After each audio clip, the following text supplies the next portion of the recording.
So Leslie Jamison is the author of a novel, The Gin Closet, and today we'll be speaking about her new collection of essays, The Empathy Exams. Her work has appeared in Harper's, Oxford America, A Public Space, Virginia Quarterly Review, and The Believer.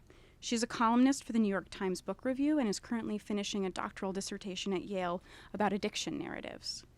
Kay Jamison, Leslie's aunt, is a professor of psychiatry at Johns Hopkins School of Medicine, where she runs the Mood Disorders Center. Also a writer, Kay has written several books, including An Unquiet Mind, a memoir of moods and madness, and most recently, Nothing Was the Same. The Empathy Exams, the book we'll be talking about today, is a winner of the Grey Wolf Press Nonfiction Prize, and it's a collection of essays that Leslie has used to examine empathy from a variety of perspectives. The collection has been widely praised for its poignant, heartfelt, and thought-provoking stories. The New York Times has raved about Leslie, writing, "It's hard to imagine a stronger, more thoughtful voice emerging this year." Without further ado, please welcome Leslie and Kay Jamison.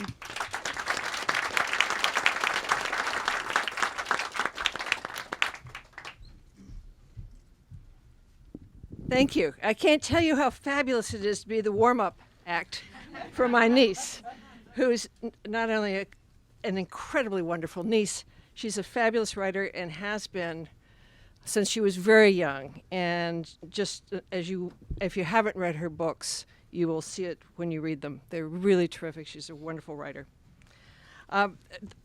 What she has written about and what she'll be talking about is empathy. So when we were talking about what to put together this evening, I thought, well, I would read a little bit about empathy from a slightly different perspective, which was what makes empathy in a medical situation, and most particularly what makes empathy in a psychiatric situation, psychotherapy and also psychopharmacology.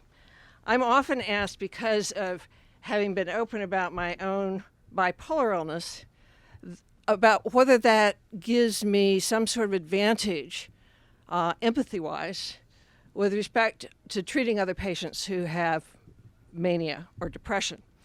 And I always say, no, not really. I hope it has had an effect on my research, and I hope it's had an effect on my teaching young doctors. But I think when you go to a psychiatrist, like when you go to an oncologist or a cardiologist or any other doctor, you want competence. Of course you want empathy. You shouldn't have to choose between empathy and competence. But there is a huge scientific knowledge base to psychiatry. And I think because we put such a premium on empathy in psychiatry, for all the obvious reasons, and particularly in psychotherapy, that we forget that all the empathy in the world doesn't save your life, and it can really do bad things to your brain if you get it wrong. So I just, in terms of a little bit of a brief history, I first got psychotic, first breakdown when I was about 17, when I was a senior in high school, and then I had a major psychotic mania just after I joined the UCLA psychiatry faculty as a young assistant professor. And what I want to talk about is the doctor that I had and still have, actually, over the telephone now. But, and I want to talk about tough empathy and what it means to be a really good doctor. This is what just kind of cobbled together from An Unquiet Mind. I was fortunate to have been treated by an excellent doctor, someone who was knowledgeable about psychopharmacology and the clinical science of bipolar illness. But he was as well compassionate and keenly intelligent psychotherapist. I went to see him in the wake of my first psychotic mania, and gradually his experience as a physician and self-confidence as a person began to take effect, much in the same way that medications gradually begin to take hold and calm the turmoil of mania.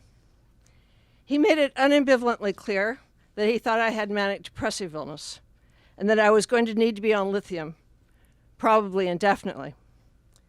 The thought was extremely frightening to me.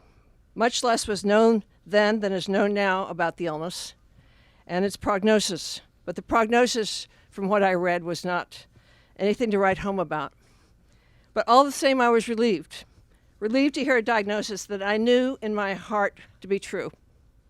Still, I flailed against the sentence I felt he had handed me. He listened patiently. He listened to all of my convoluted, alternative explanations for my breakdown. The stress of a stressed marriage, the stress of joining the psychiatry faculty, the stress of overwork, and he remained firm in his diagnosis and recommendations for treatment. I was deeply resentful, but relieved.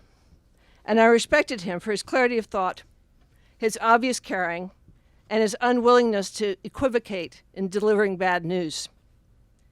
Over the next decade, except for 2 years when I was living in England, I saw him at least once a week.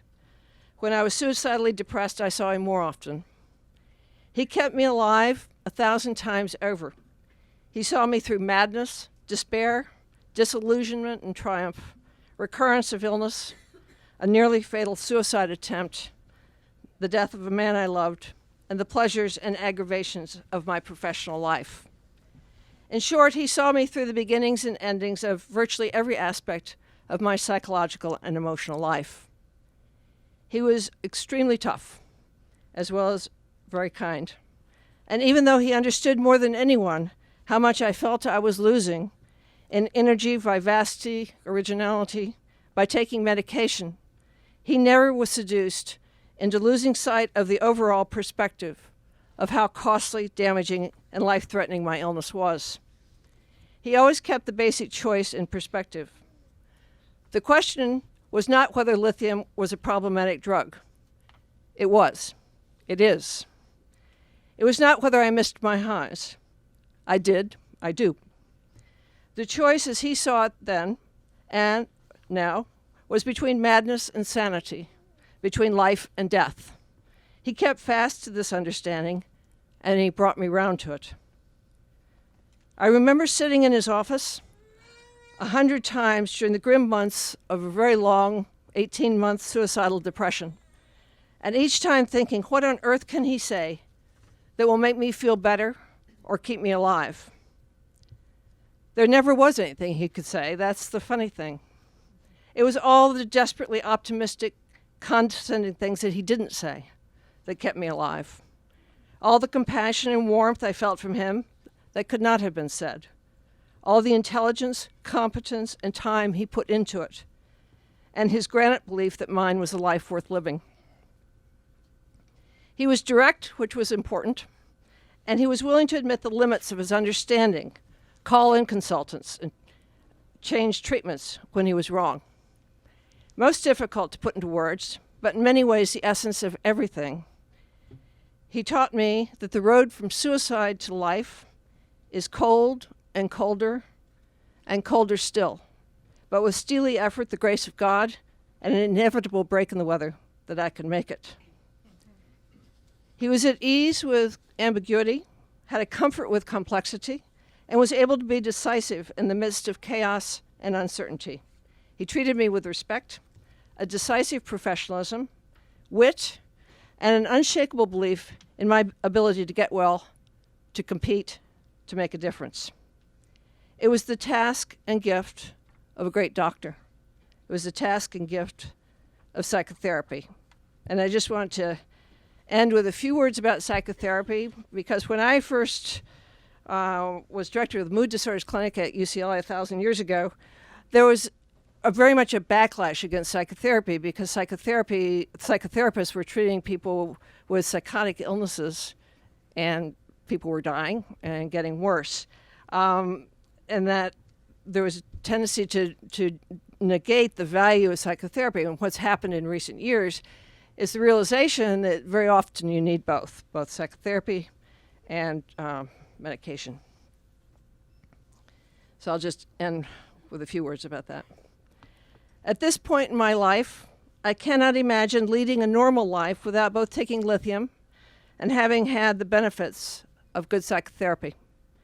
Lithium prevents my seductive but disastrous highs, diminishes my depressions, clears out the wool and webbing from my disordered thinking, slows me down, gentles me out, keeps me from ruining my career, my relationships, keeps me out of a hospital, alive, and makes psychotherapy possible.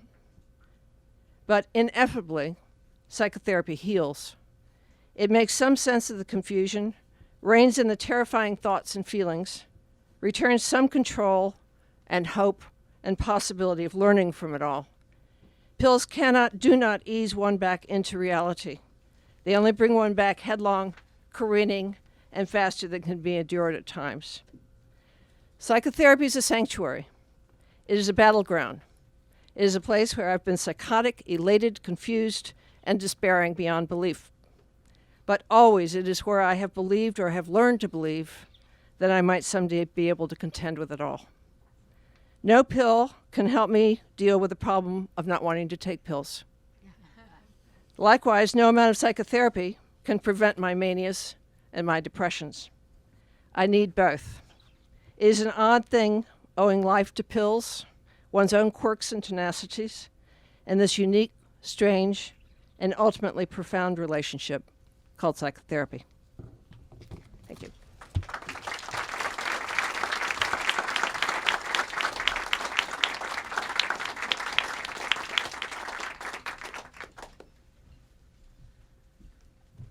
Hi, I'm Leslie, and I am so honored and glad to be here. I'm so grateful to Politics and Prose for hosting, Isabel for that lovely introduction, and it is an honor.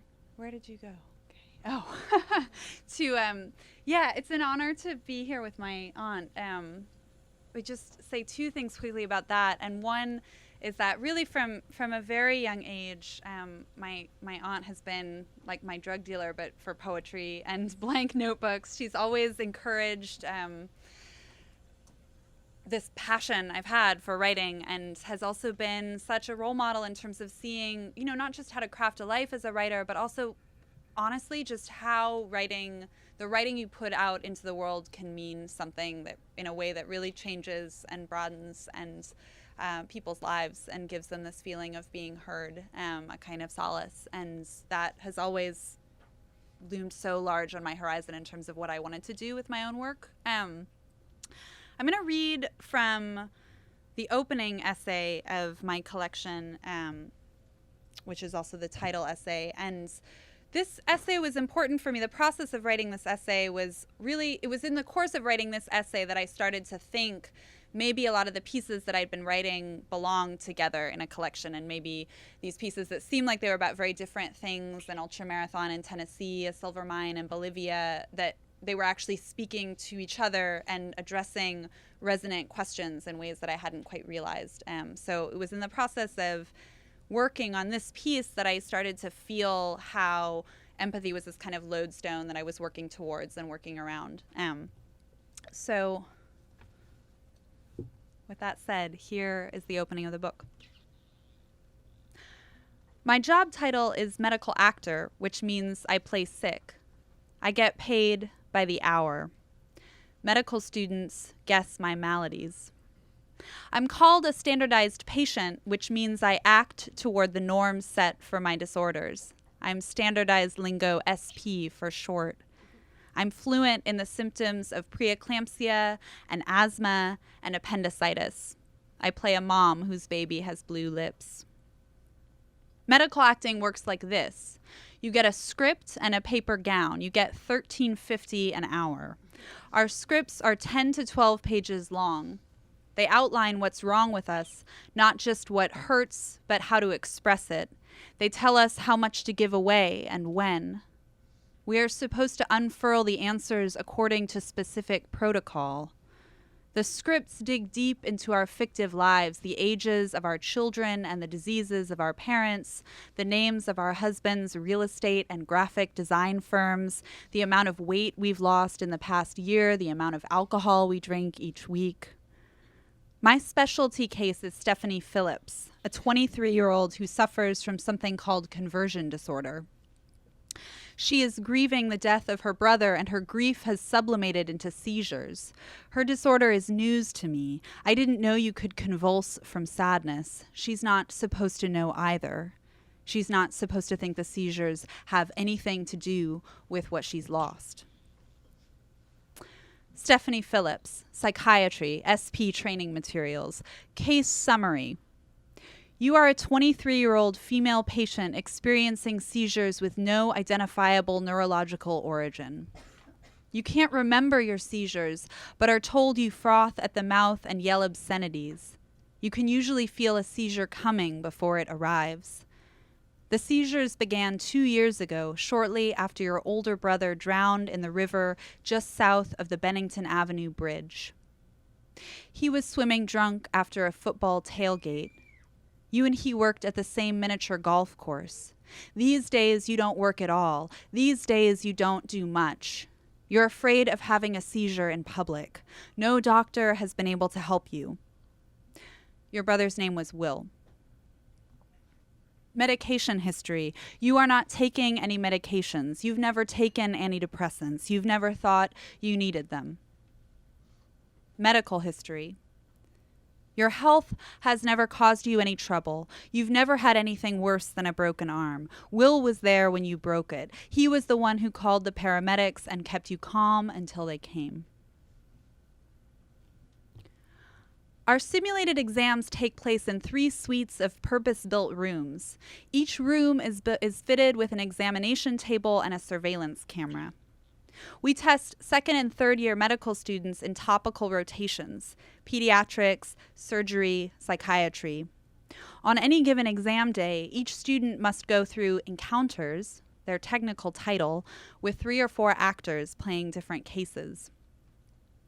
A student might have to palpate a woman's 10 on scale of 10 abdominal pain, then sit across from a delusional young lawyer and tell him that when he feels a writhing mass of worms in his small intestine, the feeling is probably coming from somewhere else.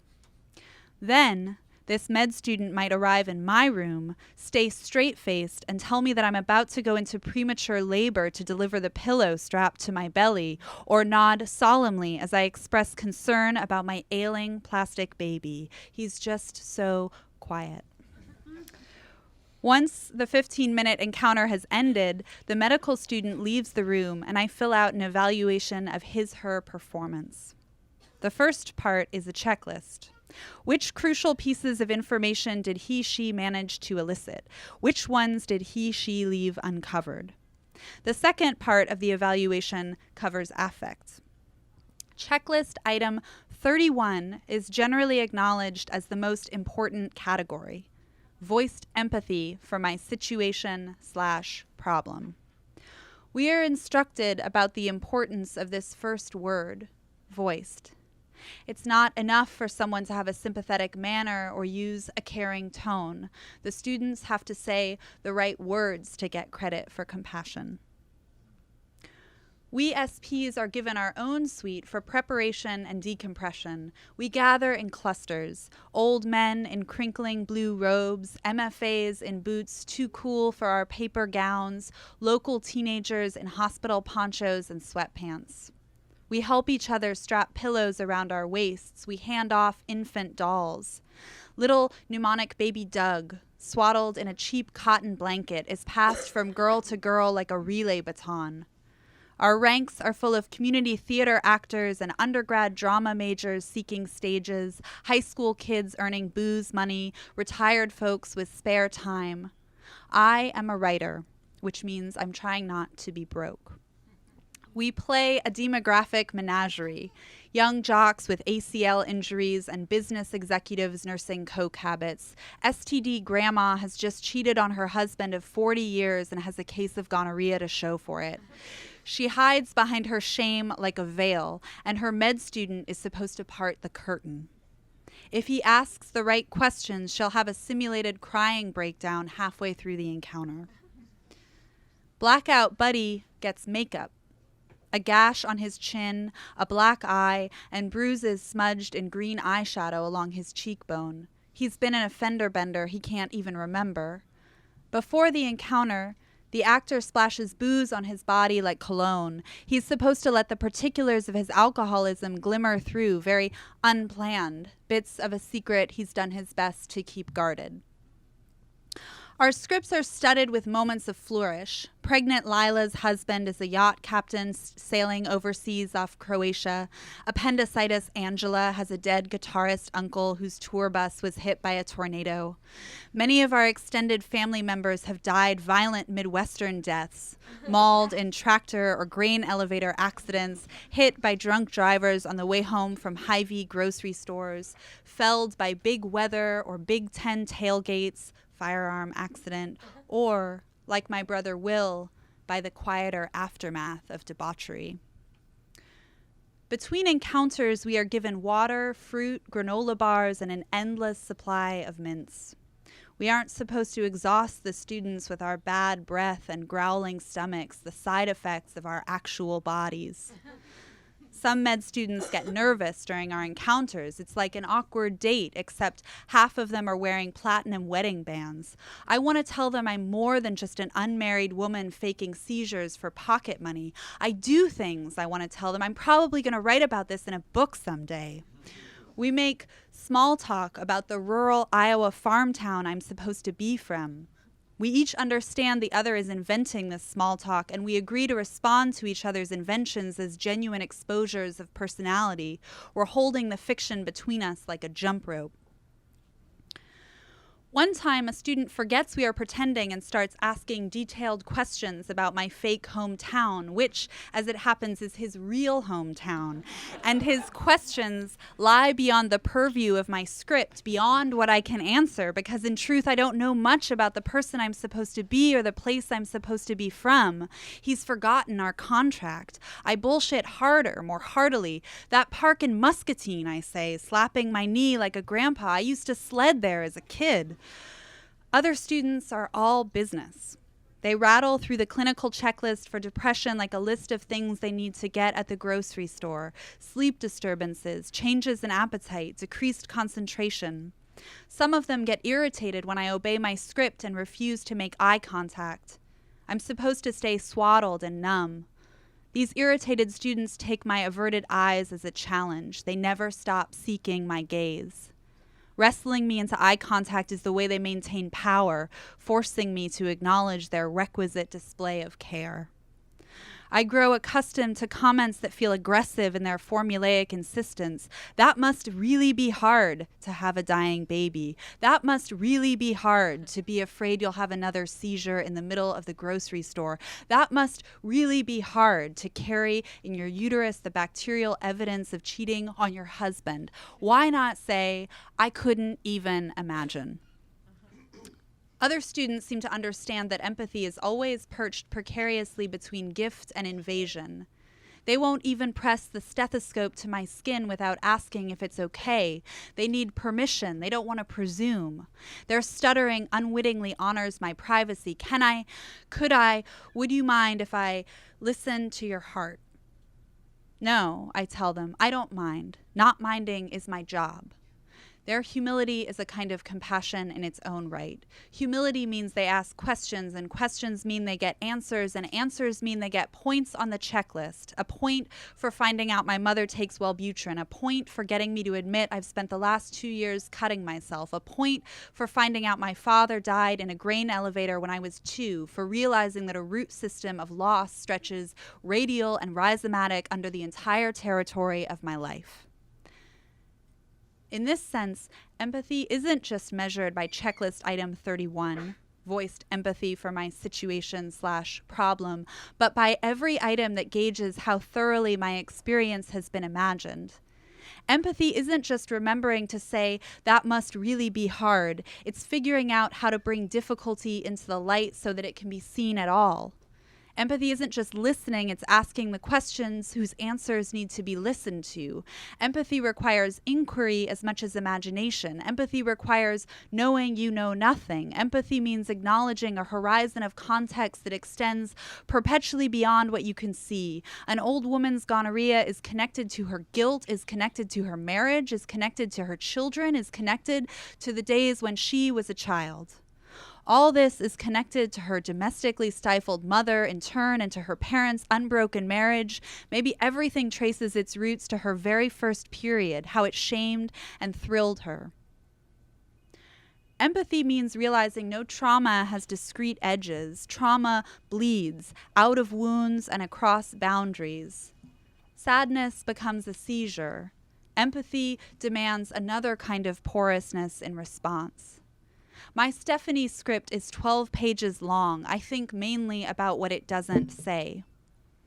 Empathy comes from the Greek empatheia, into and pathos, feeling, a penetration, a kind of travel. It suggests you enter another person's pain as you'd enter another country through immigration and customs, border crossing by way of query. What grows where you are? What are the laws? What animals graze there? I've thought about Stephanie Phillips' seizures in terms of possession and privacy. Converting her sadness away from direct articulation is a way to keep it hers.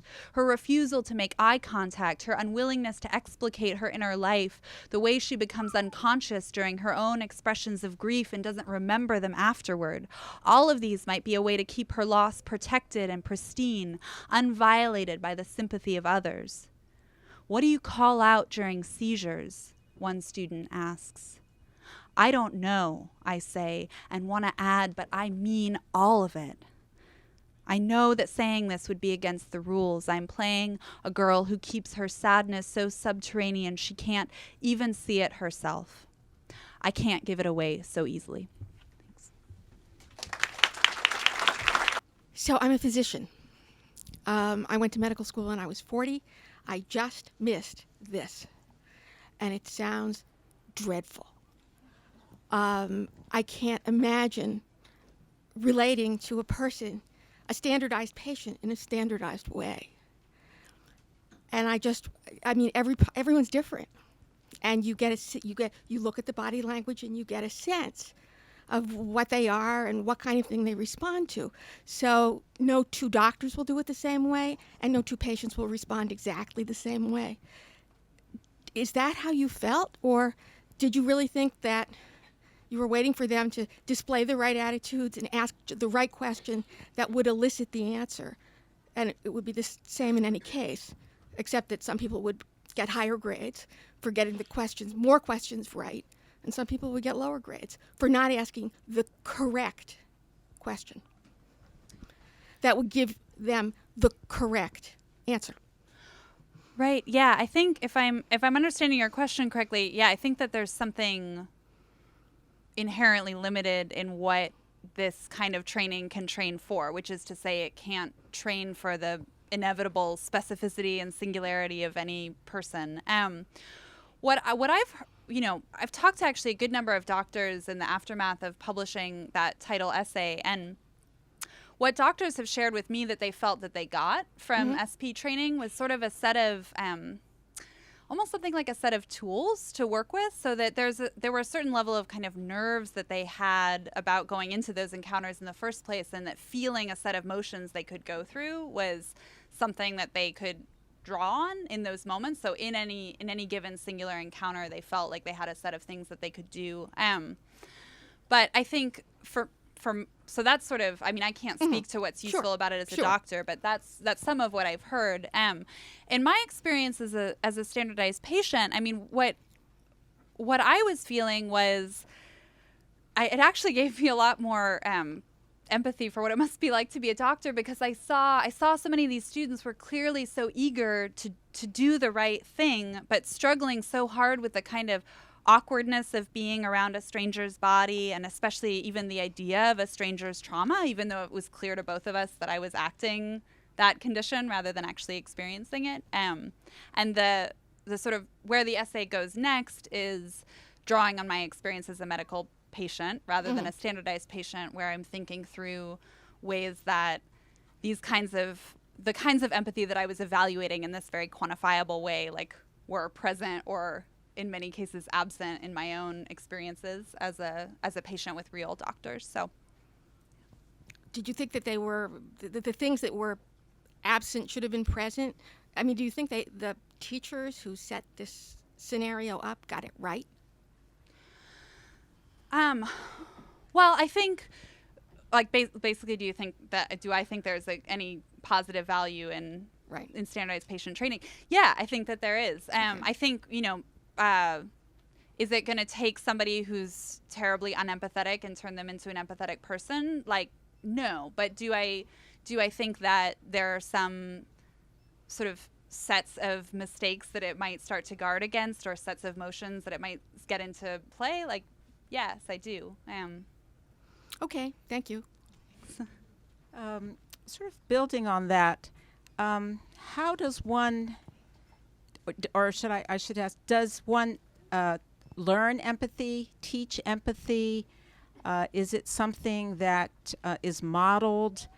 And looking at, just to take one example, video games, films, action films, where there's a lot of emphasis on violence and things of that sort.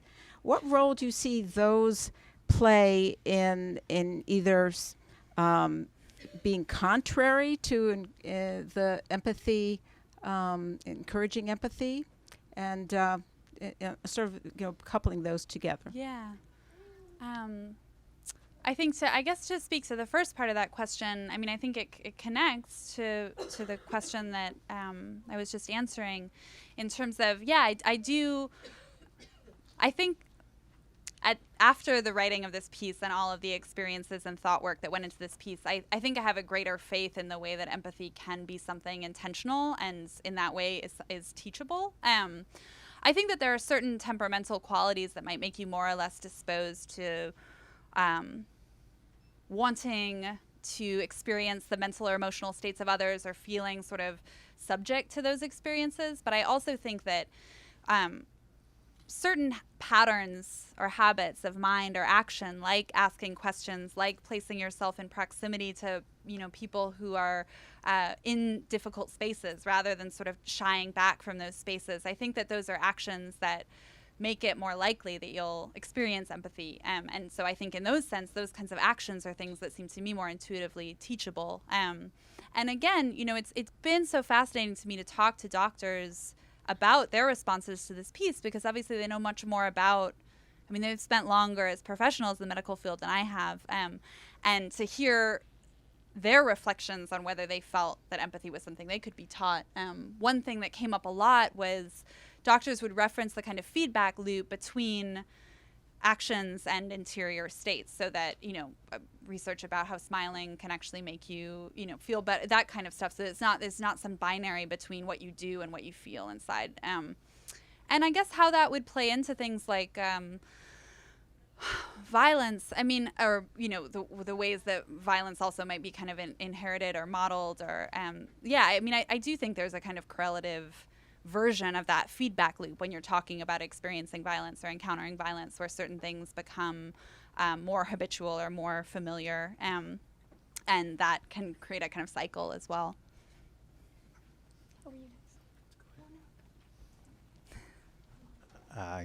Good evening. I'd like to address this to both of you. I have lived with manic depressiveness for 40 years, a sibling who has suffered. I read your chapter this morning about FCI Elkton, the prison where your friend went, and you visited him. I probably have been responsible for putting many of those people in that very prison as a federal prosecutor. So how do people who have to relate to someone who's sick or someone who's in jail, how do you live with that? And is there a difference between empathy and sympathy? How do you live with?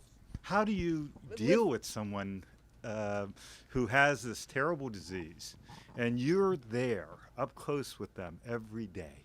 With great difficulty. And I think anybody who's been around anybody who has a severe mental illness would say it's really hard.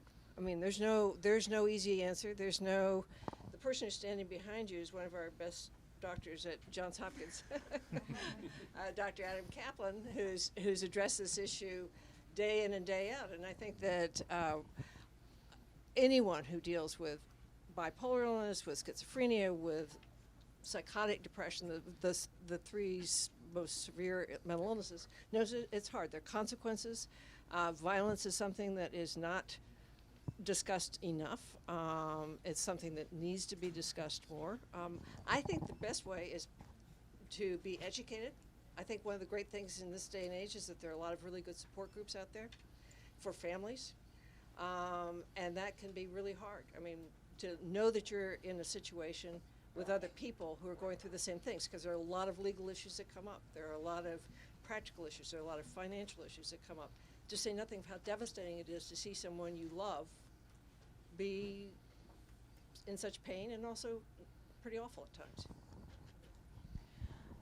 Yeah, well, I might talk about difficulties of proximity in relation to the second part of your question, this essay you're referring to, where I go to visit a man named Charlie Engle, who was incarcerated in West Virginia on charges of mortgage fraud. And he was somebody, I mean, I think, I was actually thinking about this when you read that moment about how one of the things that was important in your relationship with your psychiatrist had to do with this sort of comfort with ambiguity and willingness to dwell in complexity, and also sort of a willingness to acknowledge the limits of what can be known. And that was something I felt in writing a lot of these essays, and certainly in writing about the experience of somebody who was incarcerated, was that part of what it meant to be close to him in any way, or to put my life into contact with his, was this constant acknowledgement of this gap between us, and the way that the gap was going to be there no matter how many questions I asked, no matter how hard I tried to understand, no matter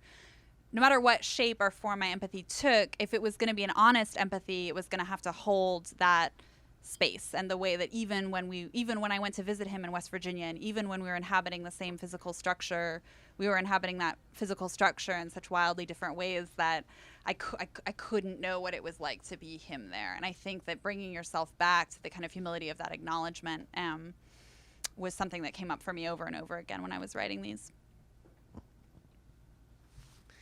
What a wonderful combination of Jamisons. Thank you so much for the readings today. I am a doctor, and I was very struck by sort of your description. I mean, it really brought up so many issues. And one of the issues that it brought up for me was the tension between, on the one hand, wanting to be known and understood, and on the other hand, the tension of, here's the person who's supposed to help you. So you're supposed to teach them, but they're supposed to help you. And that aspect of sort of listening, but also providing some input, that's sort of you want someone who will empathize and understand, but also someone who will teach and of course, doctor derives from Latin for teacher, but we learn from our patients. So that tension between learning and listening and understanding, the depths to which you understood this SP patient and communicated that, and also at the same time the need as a doctor to try to say, okay, I can help you with this. And you know what I mean? The tension between listening but also trying to provide some understanding. And then Dr. Jamison, the other sort of aspect is, we read about all of these things now where we hear of, another shooting at Fort Hood and the like, and all people have to say is, mental illness was involved, and it's almost as though that's, a cessation of empathy. That's just, okay, now it's got an explanation. I was wondering if you could sort of talk about that. Yeah, well, I think it's fascinating to think about that complicated intertwining of teaching and learning, and how some of it is happening in a productive relationship, how it's this, it's happening in both directions. There's a moment later in that essay when I'm talking about my relationship with one of my cardiologists and how deeply well cared for I felt with him, but not because he was spending a lot of time saying, oh, this must be hard for you, but because he was providing me with information. And this gets back to, I think, some of what you were talking about competence and empathy, and how we need ideally some combination of both. But to me, it felt like when he was offering me information, there was also that offering of information was happening on this architecture of empathy, because he was understanding that in that moment I needed his time. Like, that was part of what was going to make me feel safe, was his willingness to spend time with me, his willingness to think about, this was after a failed surgery, and we were thinking about going back in for another round of surgery and what that would entail. And he was sort of anticipating the questions I might have before I was even having them. And so in that sense, there was empathy because he was entering into my mental space or taking a stab at what kinds of questions might be rising out of my mental space. But an important second part of that was so in that sense, he was sort of listening or listening to the fact that there was this panic or this worry in me. But the answer to that wasn't just kind of echoing it back and saying, oh, it seems that you're very worried. It was like offering me something substantive that could start to address that worry. So I think in that sense, that was a kind of enactment of precisely that blend. Well, we've been through this a lot with the military and with, as soon as there's a shooting, I think everybody who has, or most people who have a mental illness think, oh my God, in my case, let it not be bipolar. It's going to be one more person, and people have schizophrenia, I'm sure think, please let it not be.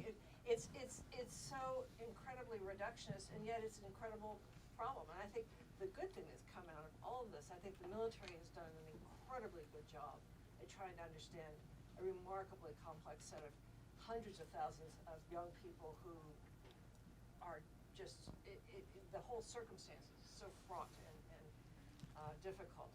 And I think the military has tried to address that incredibly well, and the tremendous amount of time and effort and money put into that. And I think the good thing that's come out is public discussion. So even though there's all this kind of, it's immediately reduced to, okay, they've got mental illness, move along. It is absolutely that. It's that in the press, even though there's always a kind of a careful, thoughtful piece about how not everybody's mentally ill, it's got violence. There's kind of the basic caveat column, which I think of it as. There's not serious, sustained coverage of these issues in a really sophisticated sort of. Oh, thank you. I never thought I'd hear my husband asking me to talk louder. Thank you. It wasn't him. But I do think that's you're just reduced to your lowest common denominator in terms of a diagnosis. You've got your in my case, now that I've got my diagnosis on my forehead, people just make whatever assumptions they want to make about who you are on the basis of your diagnosis. So that's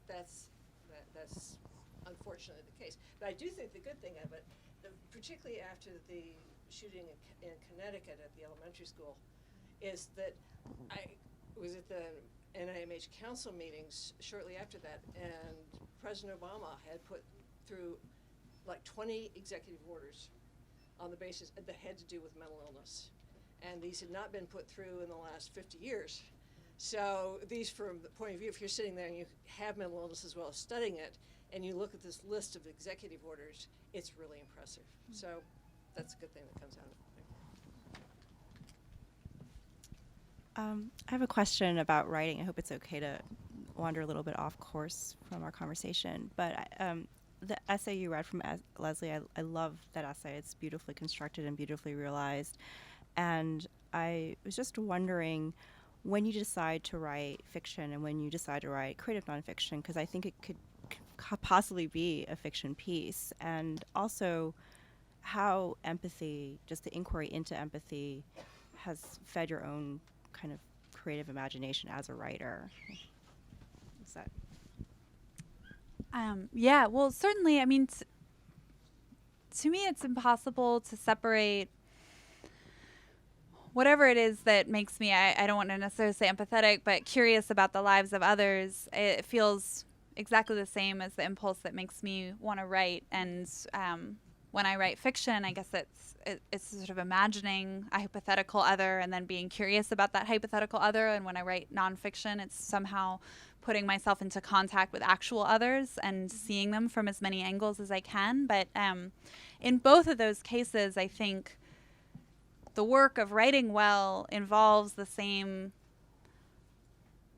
back and forth between imagining and asking, or something, where imagining is sort of putting forth some kind of hypothesis or projecting some sort of reality, and asking is being open to being wrong about that hypothesis, or sort of understanding, again, like the limits of what you know. And I think, how that translates with nonfiction is sort of being willing to be corrected and being willing to go into situations saying, I don't know what the situation holds. Like, allowing your nerve endings to be open and picking up what you find there. And with fiction, I think it's a different thing because there's not a reality pushing back against you in the same way. I mean, you're sort of holding all the strings in a different way. But for me, my fiction has come most alive when I felt some sort of pushback from the world I've created, where somehow that world I've created has surprised me in some way, has seemed to take on some kind of life or integrity that's beyond my original plan. And there's a kind of humility involved in letting the fiction assert itself sort of in a way that subverts your first plan or thwarts your first plan. It's funny. It's a question that I've been asked, how do you choose whether to write fiction or nonfiction about something? And for me, I think part of it is, for the past few years, most of the time when I've encountered things in the world that have fascinated me, it's felt more urgent and more rewarding to transcribe what I find instead of inventing something. And maybe that's just the kind of mood or cast of mind that I'm in these days, but there's something very energizing about submitting myself to a situation that's completely outside of my own making. That said, there's never nonfiction that is unmade. It's always partial and constructed and skewed. And so in that sense, I also feel like being a fiction writer makes me deeply aware of and cognizant of how much is constructed and sort of mediated to the point of invention, often in nonfiction as well. So, yeah. Thank you. Leslie, one real gift in your book for at least this reader was that in addition to understanding and learning about empathy and thinking about empathy, how much I feel like I'm learning about who you are and your real voice and your real life coming through in this book. And I wonder if you thought at all about kind of the relationship, if there is a relationship between self-disclosure and empathy. Yeah, I think, part of what I wanted to do in writing a book that, as you say, includes confessional aspects as well as sort of outward inquiries into the lives of other people is setting up a relationship. I mean, I think about the arc of the book, particularly in terms of things like which essays come first and then how you move through the ones that follow. I think of that question of ordering in terms of constructing a relationship with each reader who picks the book up. And so in that sense, the fact that the opening essay is probably, of all the essays, the most revealing, not the part I read here today, but when it moves into a discussion of my own life as a patient. In that sense, I think of setting up a relationship with a reader where I say, before I take you into other people's pain, I'm going to take you a little bit into my pain. And I don't think that's the only way to earn a reader's trust, to confess something from your own life. But I do think here, I sort of imagine that as an opening act, saying I'll show you something of mine before I take you as a tour guide through the lives of others. And so in that sense, that's one of the ways that I hope that self-disclosure and sort of more outward acts of empathy can kind of twine through the collection. And the influence of your aunt. Yeah, well, certainly. There's that's the main theme running through the collection is the way that disclosure and sort of deep caring for the lives of others was certainly modeled for me in beautiful ways. This might be a little bit repetitive from the second to last question, but I'm curious, how did you come to write essays? One of the pragmatic answers to that question is that I was working on a second novel that was about something very far away from my own life. It was very far away from autobiography. I was working on a novel about the Sandinista revolution in Nicaragua in the late 70s and feeling frustrated, feeling like I hadn't gotten traction, feeling like I'd done a ton of research but hadn't put my finger on like a living pulse in that novel. And I started writing essays partially as like a series of minor escapes from the kind of abiding frustration of working on that book. And I think that was when I started feeling like claustrophobic inside this world that I had created that was deeply in touch with this external history. So it wasn't claustrophobic in terms of being all about my own life or my own experience, but it was claustrophobic in terms of being happening in a room in front of my computer while I was alone and sort of just being very internally generated. And so I started taking these excursions. One that comes to mind is this ultra marathon that I wrote about in Tennessee, and I was deep inside the frustration of the novel, and then I just took a week to drive to Tennessee to go to this strange subculture of, I would say crazy ultramarathoners, but there's one right here, so I'll just say really brave and strong ultramarathoners. But I felt that the kind of electricity of absorption and taking it in. And so it was really, at first, it wasn't like an abstract decision of like, this is, you know, my manifesto for why I want to write nonfiction rather than fiction. It was just me following the energy of what felt most exciting to write. And then at a certain point, after there had been enough of those essays, then it started becoming a more intentional thing where I was like, well, how might these things fit together? Hi, Leslie. Hi. Beautiful to hear that in your own voice, so thank you. So reading like a writer, that's something I'm doing right now, part of the university with you. So, and I'm wondering, from your perspective, thinking about the collection of essays, which one did you feel was the most surprising or substantial growth for you as a writer? And why? That's a wonderful question. I think, one piece that comes to mind is the piece that I spoke about a little bit earlier, where I was writing about Charlie, this man I knew who was incarcerated.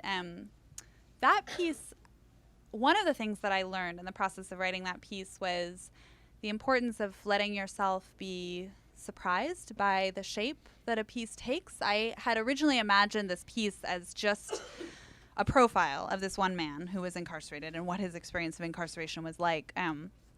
But I realized when I actually went physically down to visit him in West Virginia that these other things that were part of that journey, sort of seeing the landscape of West Virginia, a friend of mine who I was staying with who was very involved with activism down there, that I wanted those things to be part of the essay too. And so even though I had never imagined, I thought of it as a straight profile, and so it was sort of revealing itself to be something quite different. So for me, the lessons there were like, be open to an essay surprising you with what it wants to take on and what it wants to take in, and also grant yourself the prerogative to experiment with letting different strands twine together and echo off of each other. And so in that sense, it's sort of, it was like an introduction to risk, and also a sense of sort of, this can be the potential payoff of risk as well. And this can be one of the payoffs of implicating yourself physically and bodily in a situation, rather than just letting yourself cook up the whole outline and the play out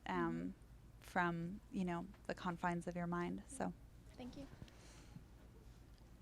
So I know that one of the biggest issues with mental illness is kind of admitting you need help. And I'm wondering, are any of the standard patients people who are kind of there against their will, committed, or who are kind of hostile to the suggestion of a physician that there might be a mental illness? Yeah, so, one case which comes up briefly in the essay, but certainly fits that category is, there was a case of a middle-aged man who wanted to be, he wanted to be seeing a different kind of doctor because he believed that he had these like sort of chronic intestinal parasites, but his case was classified as one of the psychiatric cases, and the med students were seeing him as part of their psychiatry rotation because the idea was, the challenge of that particular encounter was supposed to be convincing this man who was so resistant to the idea that he needed that kind of help, actually the kind of help he needed wasn't the help that he thought he needed. I was always really interested in playing that case, but I have yet to figure out how to become a middle-aged man, so I was never allowed to, but yeah.